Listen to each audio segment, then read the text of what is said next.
Hello friends, जय जगन्नाथ। चलते आज मसला मैगी बनैबा पूरा डिफरेंट स्टाइल रे बहुत टेस्टी लगे।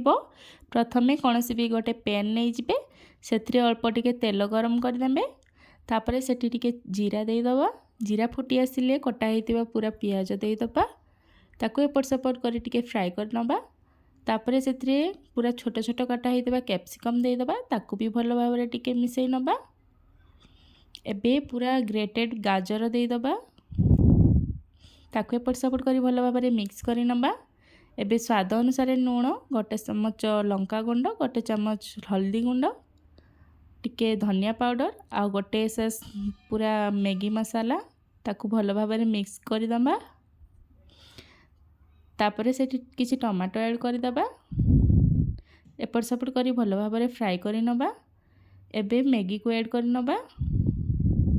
मैगी को टिके छोट छोट खंड करदे, जल्दी सीझी जीवो। किछि पानी ऐड कर नबा।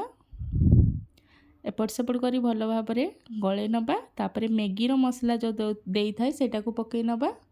ताको टिके मिक्स करके घड़े देकी छाड़ी दबा। एबे मैगी हेई गला, देखंतु केते सुंदर खिला खिला भी हेइची। बहुत टेस्ट लागिबो, थरे ट्राई करंतु।